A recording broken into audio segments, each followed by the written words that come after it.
What type of network is typically used to securely connect remote workers to a company's network? How does non-repudiation help establish accountability in digital interactions? Welcome to Certification Terminal, your ultimate destination for all certifications. We are thrilled to have you here. Today, we're diving into another video of ISC Square's cutting-edge cybersecurity certification practice exams series. At Certification Terminal, we're committed to being your ultimate certification Q&A hub. We're here to support you on every step of your certification journey. If you find value in our content, don't forget to show your support. Hit that like button, subscribe to our channel, and share this video with anyone who could benefit from it. Now, let's get started on your path to becoming a certified cybersecurity pro. Question number 1. What is the primary benefit of using a unique salt for each user's password during the hashing process? Option A, to allow users to reset their passwords easily. Option B, to prevent attackers from using pre-computed hash tables to crack multiple passwords at once. Option C, to compress the storage size of passwords. Option D, to ensure the password can be decrypted when needed. The correct answer is Option B, to prevent attackers from using pre-computed hash tables to crack multiple passwords at once. When a password is stored in a system, it's never saved in its original form. Instead, it undergoes a one-way mathematical process called hashing, which generates a unique fixed-length string called a hash. This hash cannot be mathematically reversed to recover the original password.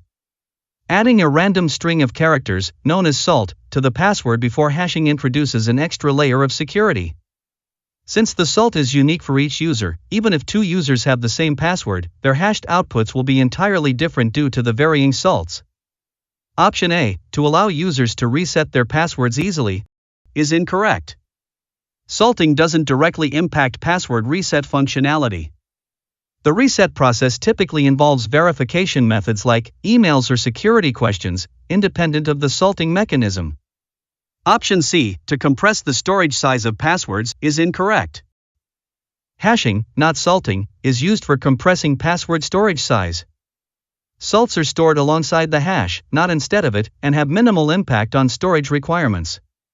Option D, to ensure the password can be decrypted when needed, is incorrect.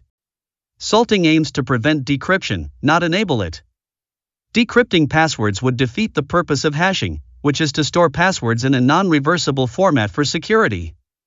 Salts further strengthen this protection by making it even harder to derive the original password from the stored hash.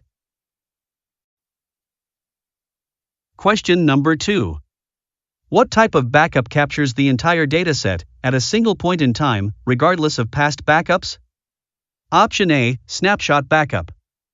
Option B, incremental backup. Option C, differential backup. Option D, full backup. The correct answer is Option D, full backup. Full backups create a complete copy of all data within the dataset at the time the backup is performed. This includes all files, folders, and configurations.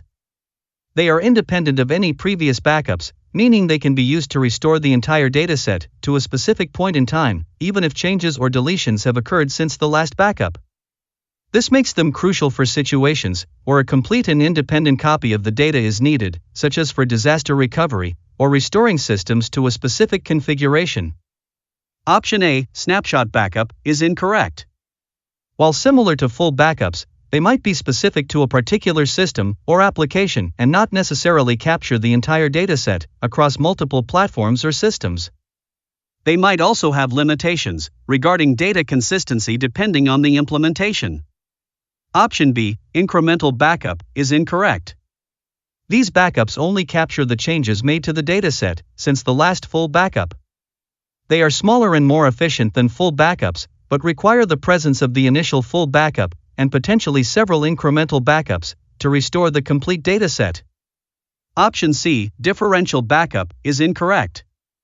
Similar to incremental backups, they capture only the changes since the last full backup, but they create a full copy of those changes, instead of just the differences.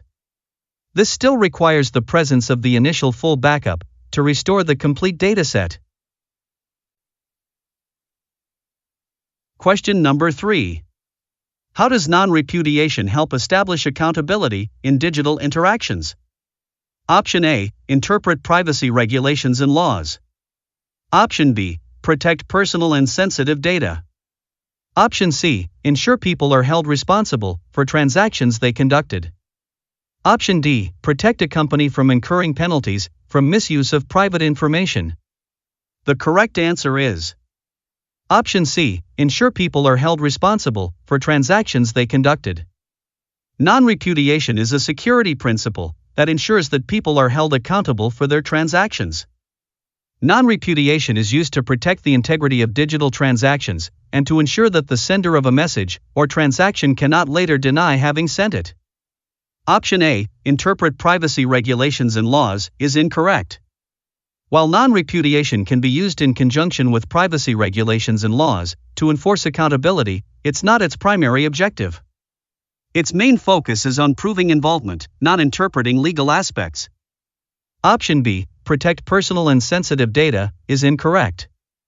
While data protection is crucial, non-repudiation specifically focuses on accountability for actions, not just data security. Data encryption and access controls are more relevant for data protection. Option D. Protect a company from incurring penalties is incorrect. While non-repudiation can indirectly help prevent penalties by providing evidence in case of misuse of information, its primary goal is broader. It aims to establish general accountability in digital interactions, not just protect against specific penalties. Question number 4.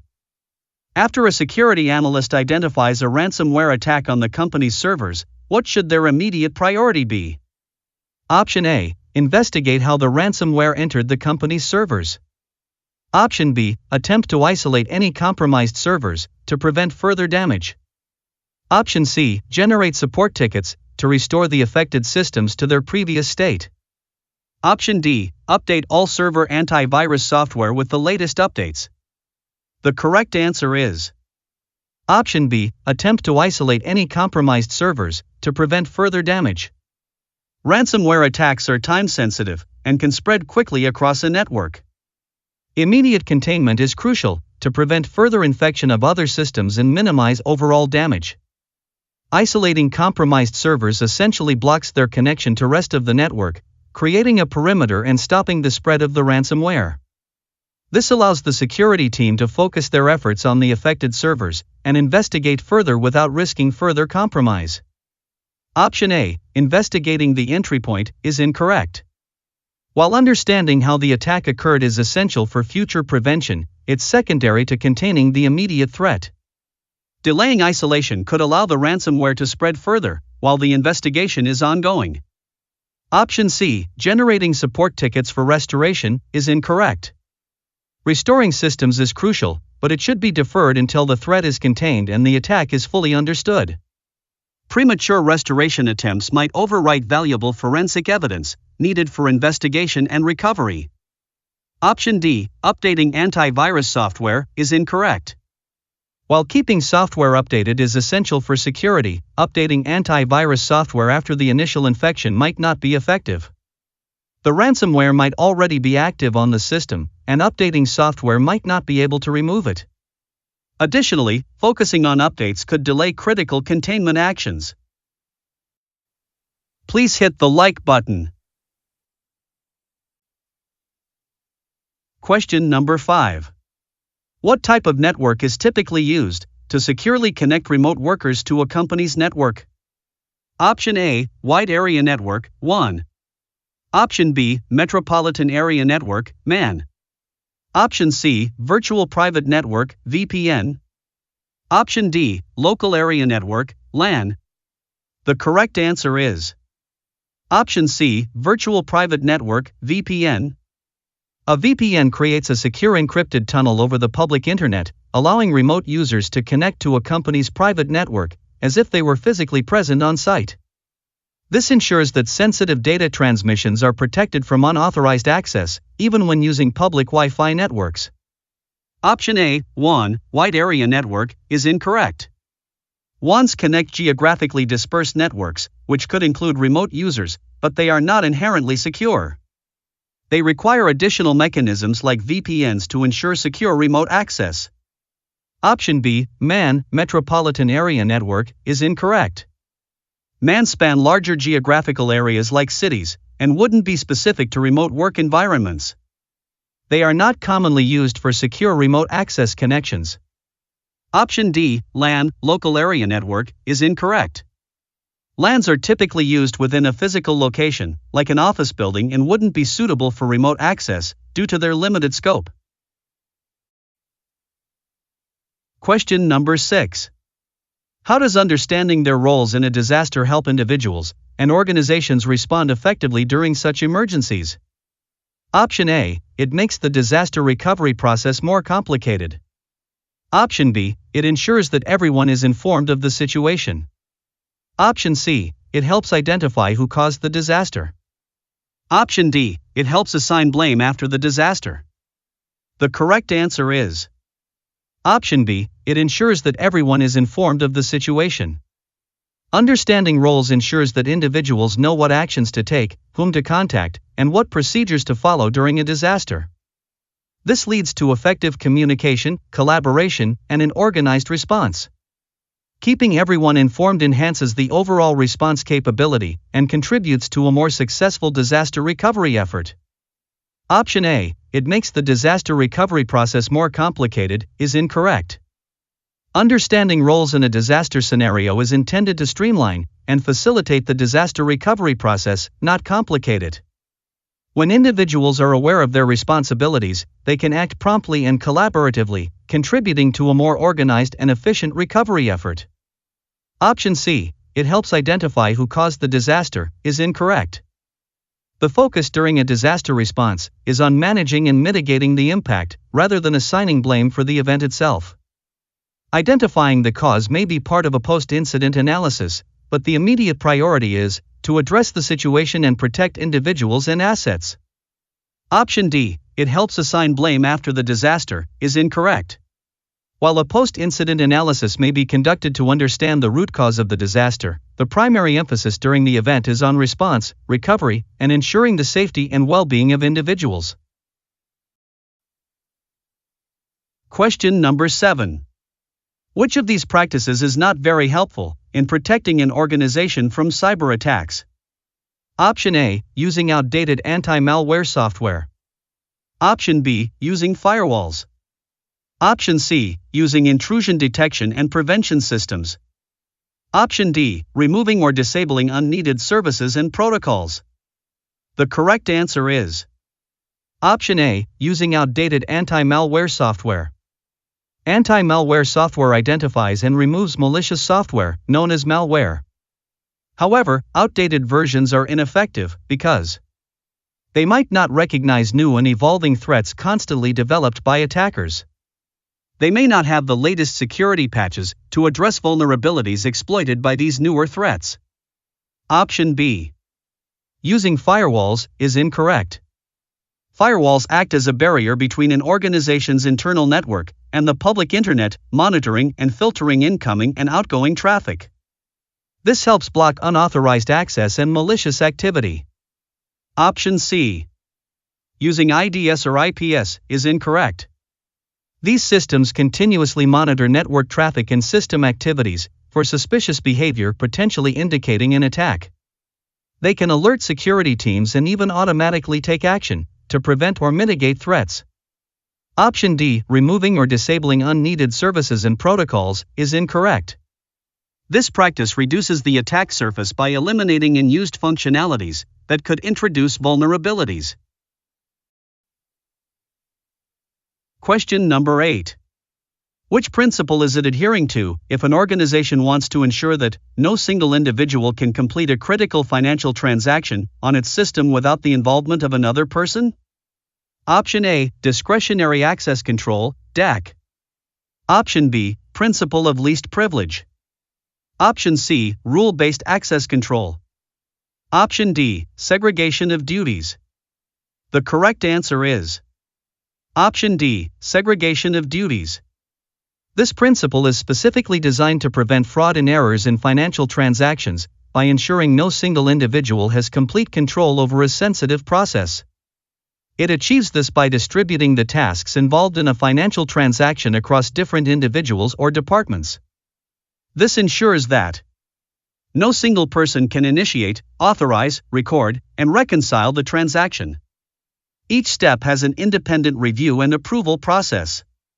This creates a system of checks and balances, minimizing the risk of an individual acting fraudulently or making unintentional errors. Option A, discretionary access control, is incorrect. This principle allows users to control who has access to their resources. While relevant for access control, it doesn't guarantee the involvement of multiple individuals in transactions. Option B, principle of least privilege, is incorrect. This principle ensures users only have the minimum access level needed for their tasks. While important for security, it doesn't mandate the involvement of multiple individuals in transactions. Option C, rule-based access control, is incorrect. This assigns permissions based on predefined roles. While relevant for access control, it doesn't directly address the need for specific numbers of individuals involved in transactions. Please subscribe to our channel. Question number 9. Which type of risk assessment relies mostly on the experience and expertise of professionals, rather than using financial values? Option A, monetary risk assessment. Option B, quantitative risk assessment. Option C, subjective risk assessment. Option D, qualitative risk assessment. The correct answer is Option D, qualitative risk assessment. This method focuses on describing and analyzing risks in terms of their severity and likelihood. It uses qualitative descriptors like high, medium, or low to rank these factors. It relies heavily on the experience and judgment of risk assessment professionals to evaluate these factors. Option A, monetary risk assessment, is incorrect. This is a specific type of quantitative risk assessment that focuses on assigning monetary values to the potential impact of a risk. It doesn't rely solely on expert judgment. Option B, quantitative risk assessment, is incorrect. This type of assessment uses numerical values and statistical methods to quantify the likelihood and impact of risks. While it may involve some expert judgment, it relies heavily on data and calculations. Option C, subjective risk assessment, is incorrect. While similar to qualitative assessment, this term is less commonly used and can be interpreted in different ways. It's generally preferable to use the more established term, qualitative risk assessment, for clarity. Question number 10. What technology can be employed to counter the specific threat of an attacker using IP spoofing to gain access to your company's network? Option A, network address translation, NAT. Option B, intrusion prevention system, IPS. Option C, access control lists, ACL. Option D, intrusion detection system, IDS. The correct answer is Option B, intrusion prevention system, IPS. IP spoofing technique allows attackers to disguise their IP address as a trusted source, potentially tricking firewalls and other security measures. An intrusion prevention system actively monitors network traffic for malicious activities and can block suspicious traffic patterns in real time, including attempts to exploit IP spoofing. By analyzing traffic for patterns that deviate from established norms, intrusion prevention system can identify and prevent unauthorized access attempts even if they originate from spoofed IP addresses. Option A, a network address translation, is incorrect. While network address translation can improve network security by hiding internal IP addresses, it doesn't directly address IP spoofing. An attacker could still spoof an IP address that is within the translated range. Option C, access control lists, is incorrect. ACLs define which devices and IP addresses are allowed to access specific network resources. While they can be helpful in controlling access, they rely on accurate source IP addresses, which can be easily manipulated through spoofing. Option D, intrusion detection system, is incorrect. While similar to intrusion prevention system, an intrusion detection system only detects suspicious activity and doesn't actively prevent it.